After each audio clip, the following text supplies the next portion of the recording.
Assalamualaikum warahmatullahi wabarakatuh. Perkenalkan kami dari kelompok 5 kelas D akan menjelaskan eksponen hasil kegiatan kami. Saya Fauzi Hafian dengan NIM 1124131. Saya Rina Putri-Beriono dengan NIM 1124129. Saya Sinta Wiara Mahirari dengan NIM 1124102. Saya Watan Halimah dengan NIM 1124105. Dan teman-teman kita yaitu Sulfa Ainun dengan NIM 1124108. Pertama, bidang ilmu pengetahuan dan teknologi. Bidang ilmu pengetahuan dan teknologi mengalami perkembangan yang semakin dipercepat, utamanya karena penggunaan berbagai teknologi canggih seperti komputer dan satelit. Segi negatif akan timbul apabila kondisi sosial budaya belum siap menerima limpahan itu. Serangkaian kegiatan pengembangan dan pemanfaatan ilmu pengetahuan dan teknologi yaitu 1. Penelitian dasar, yang kedua penelitian terapan, yang ketiga pengembangan teknologi, dan yang keempat yaitu penerapan teknologi. Perkembangan arus kemajuan yang terjadi sekarang ini di masyarakat terkait dengan kebudayaan semakin mengalami perubahan yang begitu cepat mengikuti seluruh aspek kehidupan. Percepatan perubahan dikarenakan adanya perkembangan ilmu pengetahuan dan teknologi yang begitu cepat, terutama dalam bidang informasi dan teknologi. Perubahan ini mempunyai beberapa ciri umum dan dapat dijadikan gambaran bagi masyarakat ke depan, yaitu 1. Cenderung semakin kuatnya globalisasi mengarah kepada perubahan. 2. Ilmu pengetahuan dan teknologi semakin cepat berkembang. 3. Arus informasi semakin padat, cepat dan akurat perkembangannya. 4. Peningkatan layanan yang profesional di berbagai segi kehidupan manusia semakin dibutuhkan. Selanjutnya yang keempat adalah peningkatan layanan profesional. Salah satu ciri penting masyarakat masa depan adalah meningkatnya kebutuhan layanan profesional dan dalam bidang kehidupan manusia. Adapun ciri-ciri profesi sebagai berikut. Yang pertama, lebih mengutamakan pelayanan kemanusiaan yang ideal yang dilakukan oleh pemangku profesi.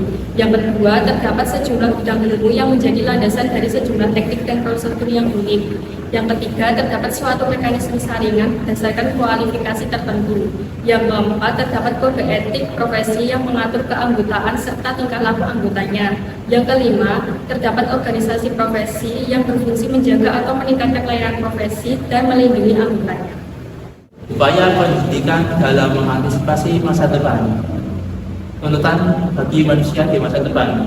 Kita hidup pada era globalisasi di mana harus mampu berpikir, bersikap, dan bertindak meliputi beberapa hal yang berikut ini.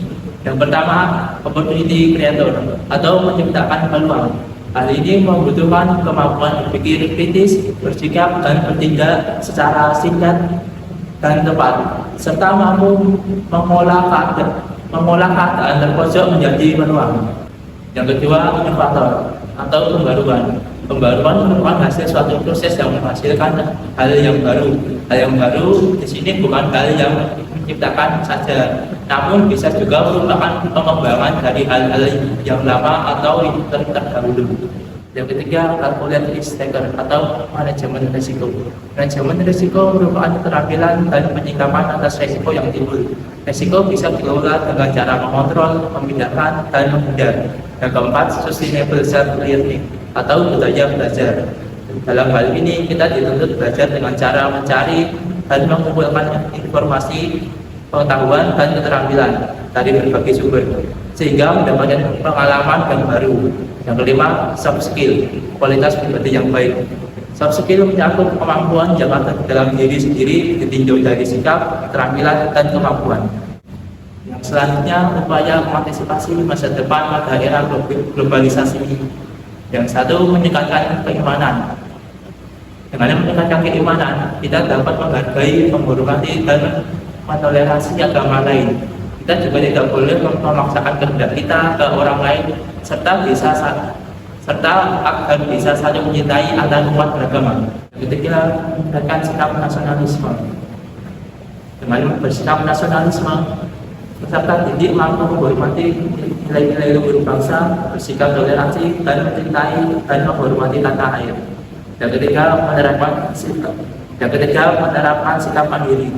Sikap mandiri itu merupakan bentuk mengandalkan diri sendiri dan tidak bergantung kepada orang lain. Penerapan ini membutuhkan sikap kreatif, bertanggung jawab, mampu menyelesaikan masalah, dan terampil. 4. Melestarikan budaya gotong royong. Budaya gotong royong merupakan bentuk sikap kerjasama dalam memecahkan masalah antar sesama. Pada zaman sekarang banyak yang berperilaku individualisme. Sebab itu budaya gotong royong ini harus dilestarikan. Yang kelima, menentukan sikap integritas. Orang yang memiliki integritas merupakan orang yang mementingkan kebenaran, bertanggung jawab, dan mau mengoreksi diri sendiri, sehingga menjadi pribadi yang jujur, tidak curang, tanggung jawab, disiplin, mandiri, peduli, kerja keras, patuh pada peraturan, serta berani menyatakan pendapat. Sekian merupakan materi dari kami. Bila kurang lebihnya, mohon maaf. Wassalamualaikum warahmatullahi wabarakatuh.